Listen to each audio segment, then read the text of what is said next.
Well, yes, the Big Ten Fight Songs means it's time for another edition of the A Few Good Men on the Big Ten podcast. I'm Bruce Hooley. He's Andy Anders, back in the same location. We're still waiting for Big Ten football to start, but it's getting closer and closer. Not close enough. They're playing everywhere, but not here in the Midwest, Andy, at least not in the conference that we cover.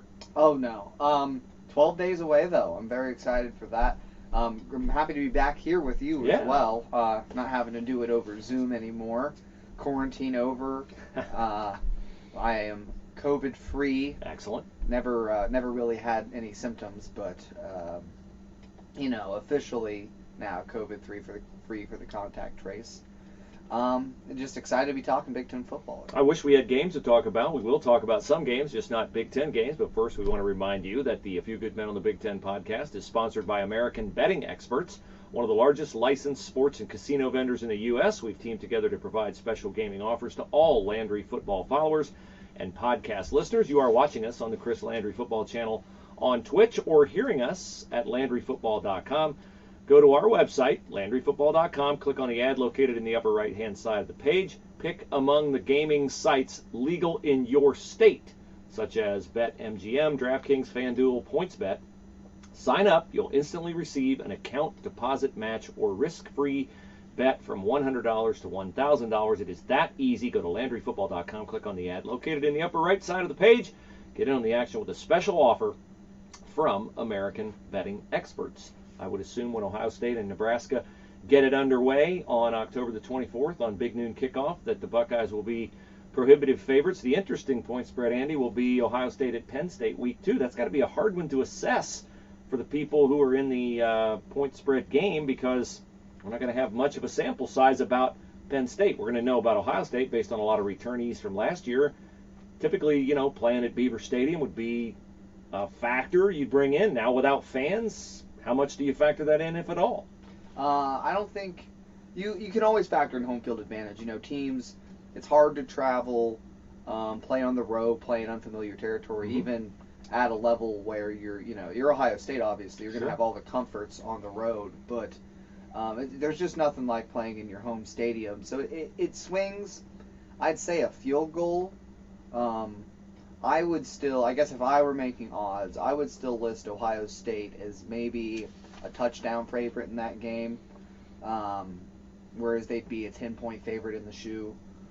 I think that they have the more complete and known team coming back, especially without Micah Parsons. Yeah, especially without him. Now, there was a game Saturday that I think had there been fans like there typically are fans, and I think they're allowing 10 to 12,000 in the SEC, a full stadium in Oxford, Mississippi may have made a difference for Mississippi against Alabama, but Alabama was able to communicate offensively because of the relatively small number of fans in the building, and they were able to eke out 63 to 48. It doesn't sound like they eked it out, but that game was well in doubt with 6 minutes to go. Mac Jones and the Alabama offense look fantastic, but boy, their defense looks absolutely dreadful.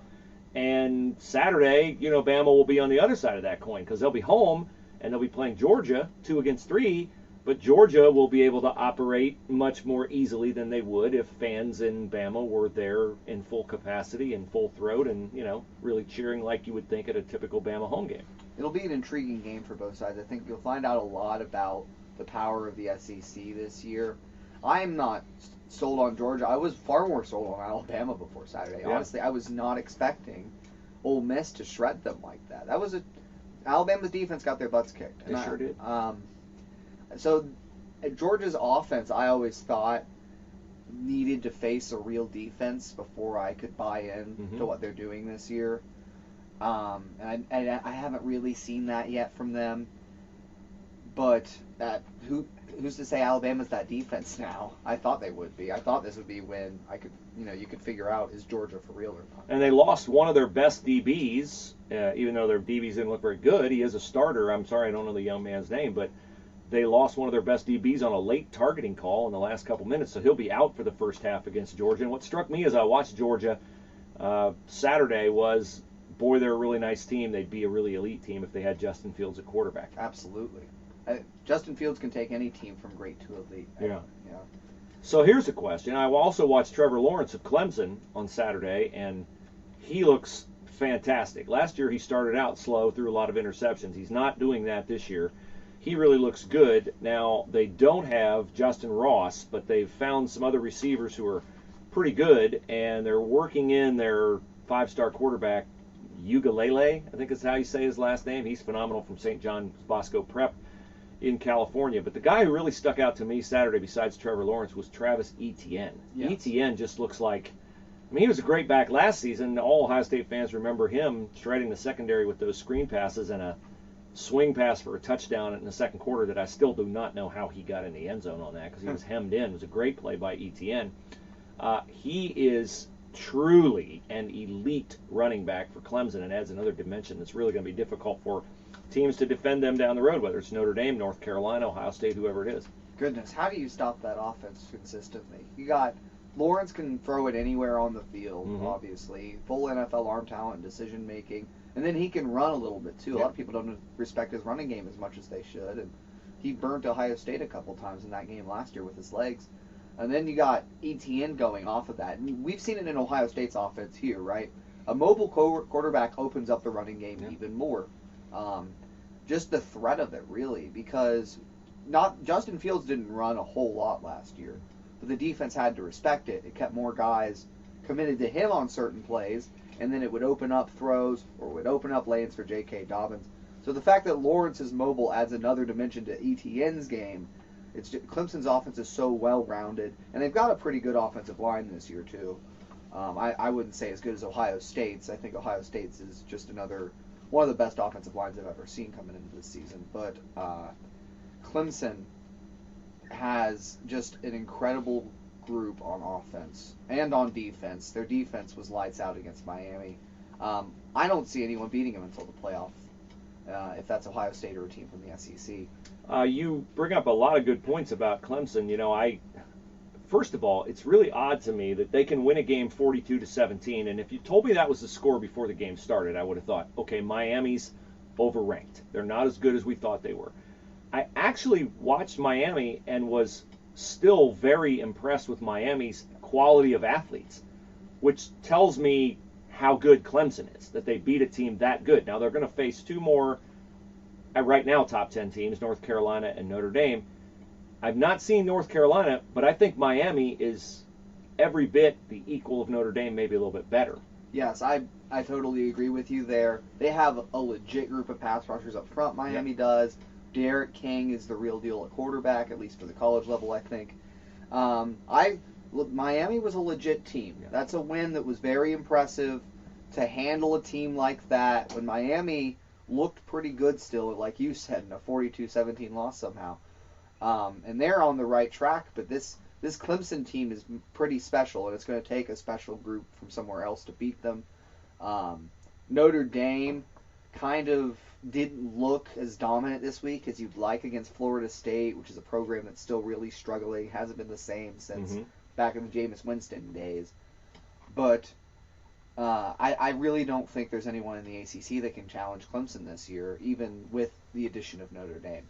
Well, the other two things that stood out to me from Clemson, besides Etienne and Lawrence are just dialed in, really playing at an elite level, is the addition of Braden Galloway at tight end. You know, when Ohio State tangled with Clemson in the playoff a few years ago, the 31-0 game, Clemson had Jordan Leggett at tight end, and he was a big part of what they did, and then they had Mike Williams out wide, and so they were a very difficult team to defend at different levels of the field. Last year when Ohio State played Clemson, Galloway had been suspended all season long and was coming back for that game, and we thought, wow, you know, maybe we'll see a lot of tight end in that game. We did not, but now it's very clear Braden Galloway is a big part of what Clemson does on offense, and that just complicates covering, you know, deep down the field, which they have guys who can go deep. They have Etienne, who's just ridiculous out of the backfield as a receiver and running the ball on his like 74-yard touchdown run. He gave a really good, you know, shake and bake move and just left, I think it was Bolden, a Miami safety, in his wake. And Lawrence, as you mentioned, can run. They just really have their weakest link, I agree with you, is their offensive line. But again, Miami really didn't cause Trevor Lawrence that much trouble. Yeah. It's weakest, but it's still great. Yeah. And they have a great O-line, and it's the weakest part of that offense. I mean, they've got a 5-star guy at tackle out of Ohio, Jackson Carman, who was Ohio State really wanted. They've been building that offensive lineup. They've been building, because when Clemson first started winning national championships, they were doing with talent that wasn't of the level Ohio State and Alabama were recruiting. Now they have those recruits. Yeah. And that's what's made the difference there. Really respect Dabo Swinney as a coach for sure.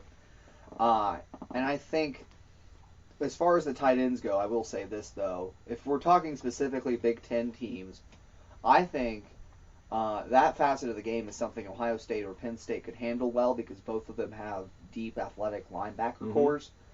And that's what you need to cover tight ends, really, is you have to have a couple linebackers that can both play in the box and then stay with a tight end going vertical or running a post route or what have you. So that's one area I could see, but you add, it's the mix of everything, right? Because the linebackers also have to respect Trevor Lawrence and running the ball. And do you spy a guy on him? Do you really emphasize the rush lane discipline? So it's another thing where, yeah, you can focus on the tight end, but Clemson can beat you in so many other ways. Yeah, they can. And, the one good thing for Ohio State, as it would be relative to their prep for Clemson, I think the Big Ten will afford Ohio State opportunities to deal with an impact tight end. Freiermuth at Penn State is that. Harbaugh always uses the tight ends well at Michigan. We think Ohio State will most likely, now if you'd bet on it, it'd be Wisconsin in the Big Ten title game, and the Badgers always use their tight ends a lot. So that will not be something that Ohio State has not seen. One thing that I saw Saturday watching Clemson that I did not expect to see was a secondary that covered as well down the field one-on-one. Absolutely. Miami has dudes, and those Clemson corners, I thought they were vulnerable at corner last year to Ohio State in the title game. Guys were open, and they had some success throwing. Those Clemson DBs that they've stuck in there this year, taking the place of, I think, 3 of the 4 in the NFL, man, their corners look great on Saturday. Absolutely. I thought that would be, like you, the one weakness potentially on defense to exploit, or at least one area that wasn't as good as the rest of the defense. But they always have a great pass rush. They always have some athletic linebackers there at Clemson. But the secondary really showed out in that game, and it's just, where's the hole in the team? And it's the same thing you said about Clemson last year, and eventually LSU, I think, actually did kind of take advantage of that secondary in the title game. But where's the hole this year for Clemson? And you are waiting now. We have 2 more weeks here. Mm-hmm. You're waiting to see if Ohio State is as complete a team as they were last year, because there's question marks, right? And ironically, for Ohio State, the biggest is the secondary. Yeah, sure.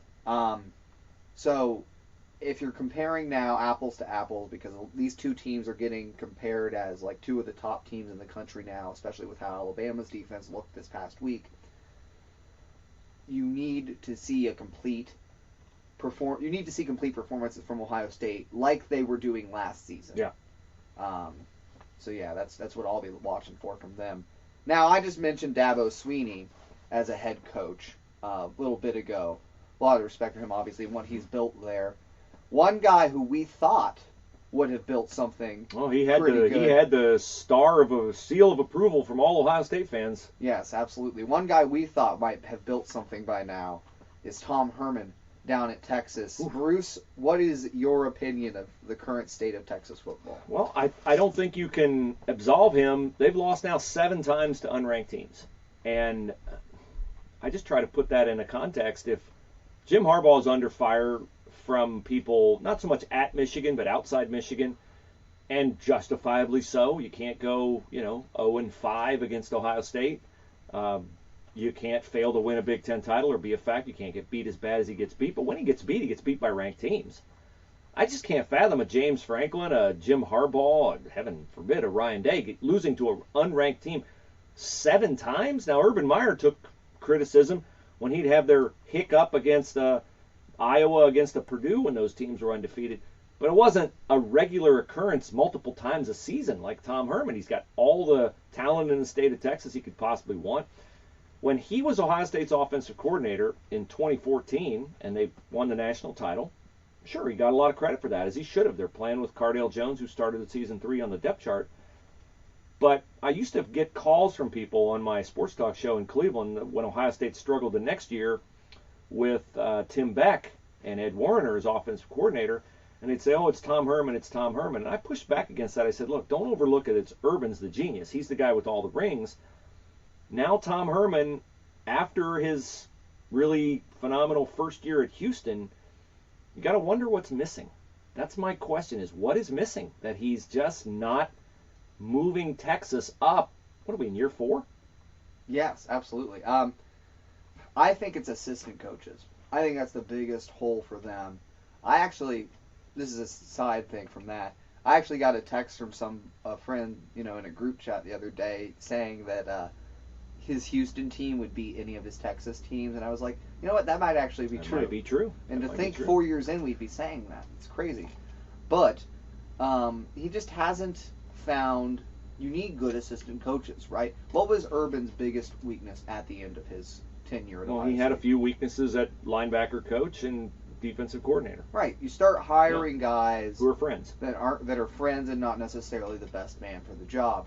I think that was the case in Texas right now. They clearly need a change at defensive coordinator. And that's a former Buckeye assistant, Chris Ash. Yes. Former Rutgers head coach. Chris Ash did all right at Ohio State, I think. But so Herman and Ash were on that 2014 staff for Urban as offensive and defensive coordinator. Ash goes to Rutgers, and there's no disgrace not getting it done there. Nobody gets it done there, particularly in the Big Ten East. They're never going to win the Big Ten East.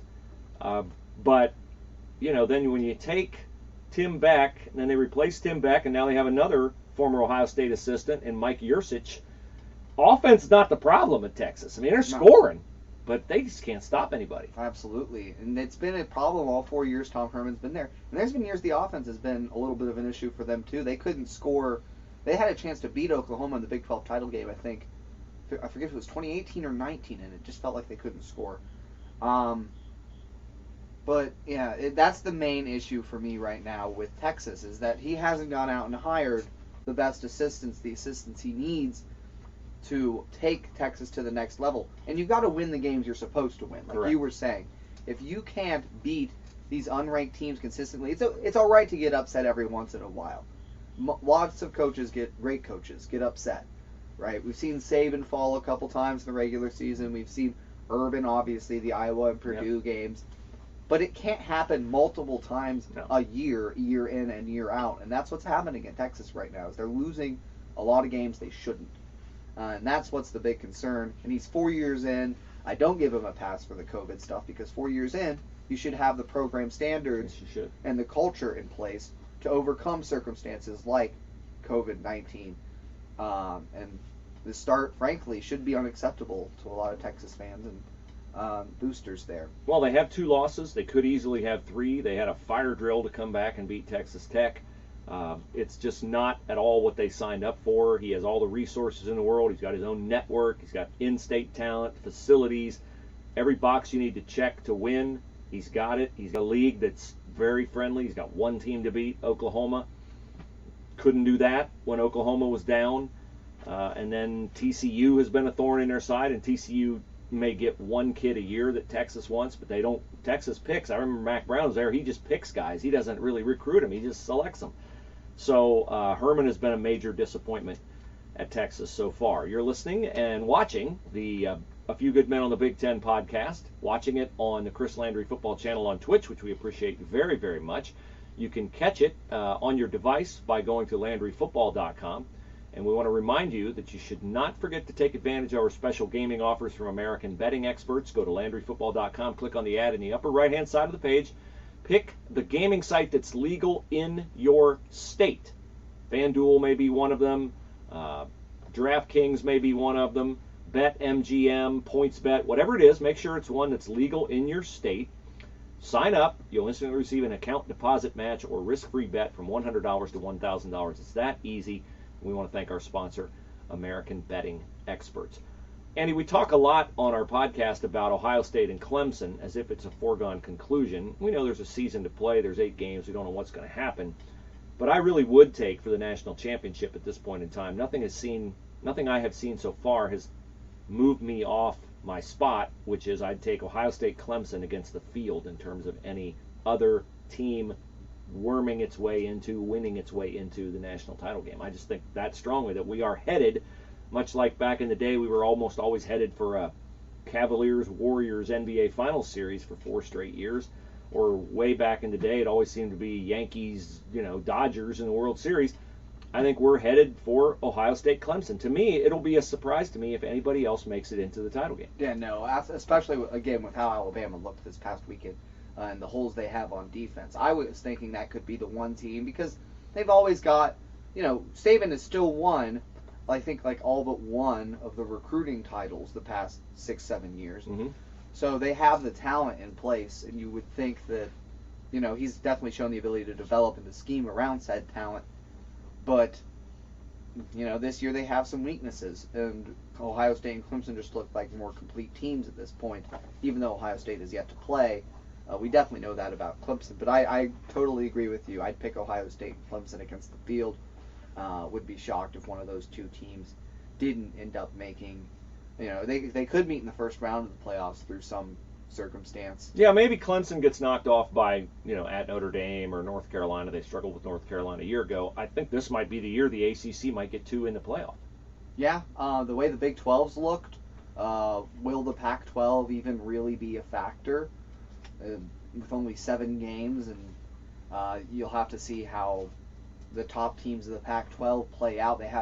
They've been the weakest of the Power 5 as of late. The Big 12 really hasn't looked good at all this year. Their only hope right now in the Big 12 is Oklahoma State.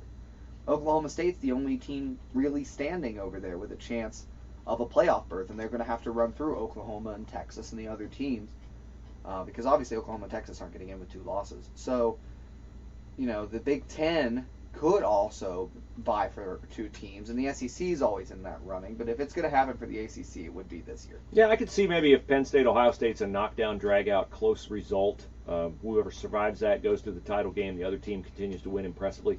Maybe that team would get, some strong consideration for a 4th playoff berth. I want to remind you that you can go to LandryFootball.com for a look at football from every perspective: the coaching, the scouting, the administrative, high school, college, NFL, fantasy, recruiting, free agency. You got it there. It's pregame, postgame, film analysis, all the inside scoop, all the players, teams, coaches, and schemes at LandryFootball.com. If you love football, you will love LandryFootball.com. 2 aspects of Ohio State still waiting to play. Clemson being, 4-0 now, 3-0? 3-0. Trevor Lawrence has a head start in the Heisman. He gets a chance to build a case before Justin Fields gets to build a case with 2 weeks still intervening between now and the Buckeyes opener. Does Trevor Lawrence's early start and the general attachment to him of Heisman Trophy favorite, number 1 overall pick, is that something that Justin Fields can overcome if Trevor Lawrence, let's put it this way, if Trevor Lawrence continues to play the way he's playing now, okay, certainly a loss or bad performance, but we don't have any reason to believe that Trevor Lawrence is going to go into a slump or play worse than he's playing right now. He is who he is. He's got a 2-year track record, 2-year plus.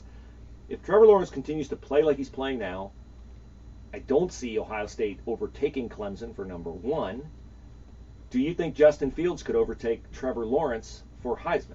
No, not if he continues playing the way he's played now. There's just too much gap there when you consider he'll have 2 extra games to put together those moments, those Heisman moments that you look for, accumulate stats.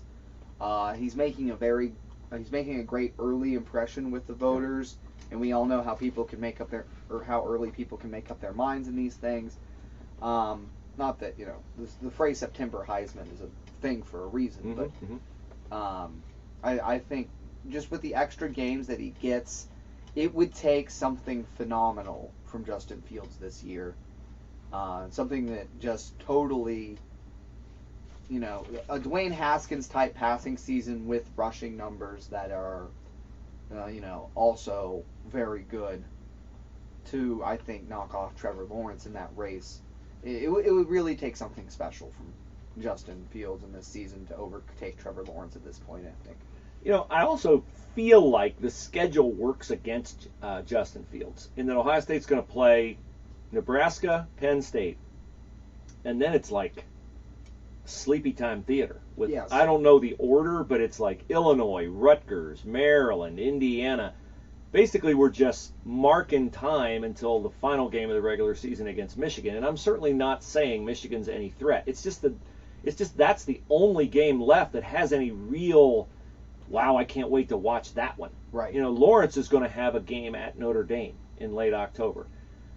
He's going to have North Carolina. He's going to have an ACC title game against a team that's a top 10 team. Maybe Ohio State will too against Wisconsin. But I feel like those games where you make that statement, signature, highlight in a one way or the other outcome game, Trevor Lawrence has that edge, it seems to me, where Justin Fields, he's probably not going to see very many fourth quarters between the second week and the final week. Absolutely. I think Penn State and Michigan in the Big Ten title game are the only three chances for him to really put together some sort of Heisman moments. And like you said, Trevor Lawrence is just going to have way more opportunity. And that's where the easy schedule works against Ohio State. Obviously, it's also, if they drop a game somewhere, then with the easy schedule, it's how can you make up that ground for the college football playoff, unless you get back to the Big Ten title game and you're still the conference champion. I think one-loss Big Ten champion might still have a shot, especially with how the Big 12 is playing. But that's beside the point. As it relates to the Heisman race, I think those Heisman moments are just so key, and voters want something they can look at and point to. And when you have all the eyes on you, that's when you win the Heisman. And the voters aren't going to be watching as much of Justin Fields as they are of Trevor Lawrence, both for the number of games and the big games. Now, I misspoke. They do not play Carolina in the regular season, but they do play Notre Dame on November the 7th. So if they get Carolina, it'll be in the ACC title game. And, I don't know the rest of Carolina's schedule, the way they're rolling. Maybe Carolina's an undefeated team at that point in time. And, that would have quite a bit of intrigue to it and would give Trevor Lawrence a kind of platform that you certainly wouldn't think he'd give away any lead that he has at that point in time. One other thing I want to chat with you about before we get to our You Can't Handle the Truth moment of the week. Clemson's regular season, Andy, is going to conclude on Saturday, December the 5th, and then they're going to play their title game. I'm not sure if it's the 12th or the 19th, but Ohio State is going to play, its games in a more compressed time than Clemson will. Clemson will have been together as a team for, I'm going to say, approximately about 3 weeks to 4 weeks longer than Ohio State. Is that a factor if they do play in the playoff, that Ohio State's season is compressed? Is it a good thing? Is it a bad thing? Do you think it has no impact? Because certainly the Clemson kids have been used to playing on that long time frame in previous years. This is just a funny year with COVID. Right. I don't think it'll be a huge draw one way or the other. I think the bigger impact is that Ohio State will be playing later in the season a little bit and will have less bowl prep practices. Obviously, you're not going to know who your opponent is beforehand. And Clemson and Ohio State, at least for what we think, probably aren't going to meet in the first round. So you would have already had a game under your belt, and I think that lessens the impact of that. So no, I don't think it'll really be a factor. The extra game time for Clemson is good to iron out issues. Obviously, the more game experience you can get guys, the better. But at the same time, it might mean Ohio State's healthier. And I think the 9-game schedule actually really sets you up well if you can go undefeated through it and run the gauntlet as Ohio State to roll into the playoff with a certain momentum. Whereas Clemson, it being earlier and more spread out and having buys and having that longer gap before your bowl game could have you're going to be fresher because you've waited longer, but it could also have the effect of rust that you have to knock off. And again, if they're not meeting in the first round, then it's not as big of a deal for that. But I would say it's not a huge swing one way or the other that Clemson will have had that longer season by 3 or 4 weeks. All right, it is that point of the week where we bring you our You Can't Handle the Truth moment. Hemisphere Coffee Roasters sponsors it. Get 15% off your order from Hemisphere Coffee Roasters. They buy their coffee from around the world. It's the best coffee you'll ever taste. It is from Indonesia, from Thailand, from Nicaragua. You can get any blend, light, medium, dark roast. You can get it roasted. You can get whole bean. You can get it in K-Cups. Go to hemispherecoffeeroasters.com. Use the promo code in all caps, Big10, and you'll get 15% off for being a viewer and a watcher of the A Few Good Men on the Big Ten podcast. All right, Andy, what's your You Can't Handle the Truth moment this week? Well, mine's just that I think we should pump the brakes on North Carolina a little bit. I think ranking them ahead of Ohio State at this point is a little bit jumping the gun, saying that this North Carolina team's a top 5 team. I know the Virginia Tech win, fairly impressive, but Virginia Tech was a school hit particularly hard by COVID-19. They had 15 players and 2 coaches out for that game with either the injury or the coronavirus. And really, North Carolina hasn't shown the defense yet, giving up 45 points in that game to a team that played 2 different quarterbacks, not because one of them got hurt, but because it decided to go with another one over the other. 2 quarterbacks split time for Virginia Tech.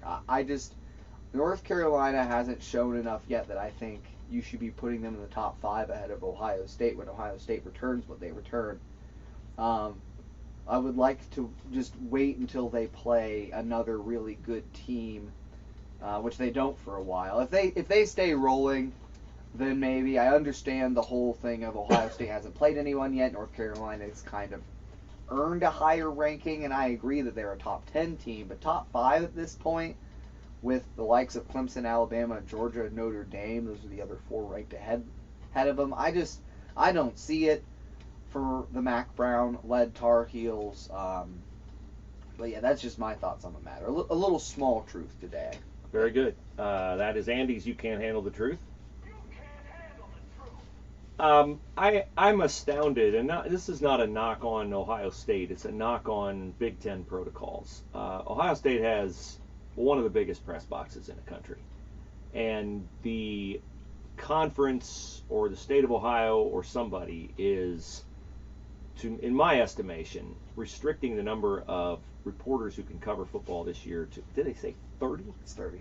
30 in the press box. Now, if you've never been in the Ohio State press box, it is massive. It stretches from basically the whole length of the field. Right. It is 3 levels, okay? So you have, if you're on the first level, the second level is like way above you. The third level is way above you. And also, we're in a era where fans can't get in. So we have lots and lots of luxury boxes and sky boxes. And there is a level at the B level of Ohio State where the donors who pay a high amount of money to have that kind of luxury box approach sit. I just find it very hard to believe that with all those suites that are now vacant because fans can't get in, and with the space that they have in the press box, that 30 is the number for reporters covering the sport. Again, I'm not criticizing the SID staff because I know this is dictated to them by someone else. Absolutely. And my guess is it's the conference. And if it is a decision that, well, at Northwestern, their press box is only big enough to hold 30 people, so ergo Michigan, Ohio State, Michigan State, and others can only have 30, that's ridiculous. There is not nearly the interest in Rutgers football or Maryland football within their own respective states that there is in the state of Ohio in football. And it puts the SIDs in a very, very unfair position to pick who gets in and who doesn't. It is bound to inspire a lot of very hard feelings. And I say this not knowing whether my affiliations are getting in or not. I feel bad for media entities that have spent a lot of money over the years to send multiple people on the road with Ohio State. I just think it puts the SIDs in a very tenuous spot to evaluate, well, you've done a better job of covering them or you've devoted more resources to covering them. And I'm fine with capping the number of people from each entity, but to limit it to 30, and I have to restrict my comments just to Ohio Stadium because that's the box I know the best. 30 people in an Ohio Stadium press box, Andy, feels like you're in solitary confinement. Absolutely. It'll be, 30 home Ohio State credentials for outlets that cover the team. I've spent now, this would have been my third year in that press box. I do not think I'll get a credential this year based off those numbers. The outlet I'm affiliated with for that I'm working with, we're in our first year covering Ohio State football, haven't dedicated all the resources that the 11 Warriors and the Letterman Rose and the Columbus Dispatches of the world have. But I think 30 people, normally it's 225, I believe is what Jerry said. So 30% of 225 would be 70 something, which is twice as many as they're allowing. And again, that's just in the box part. That's not the suites and all that. That will be empty. Right. That will be empty. There are other booths up there. I mean, it's just... And by the way, you've got a stadium that seats 100,000 people that I'm sure any reporter from any small paper in the state of Ohio would be willing, given the choice of not getting in at all, to getting in and being able to sit in the stands and cover a game with a tablet on their lap or whatever. I just think it's an unfortunate decision from wherever it emanated, and I'm sure it did not emanate from each individual school. Yes, I know it didn't emanate from Ohio State's SID staff. I know absolutely Jerry Emming, who's the lead on that for them, didn't want to limit it this much for the reporters, but you got to follow what's being told in the end. You got to follow what the order of the day is, and unfortunately, there's not going to be a whole lot of people in the press boxes here. One thing I will say, though, is that a lot of advantages of being in the press box, being in the stadium to cover the game, is the ability to go talk to players and coaches afterward, get your questions in. And reporters that aren't at the stadium will still be able to do that this year because of the Zoom calls. They're not doing the press conferences in person post-game. Yeah, no. Common sense takes a holiday in 2020. Yes. Common sense takes a holiday. Common sense takes a holiday. We do not take a holiday. We'll be back again Monday with another edition of the A Few Good Men on the Big Ten podcast. We appreciate you all joining us via the Chris Landry Football channel on Twitch. You can catch the podcast at LandryFootball.com. Everybody have a great week, and next week we'll be 1 week away from actual football games. 5 days even. 5 days away. Can't wait for it. Everybody have a great day. Yes.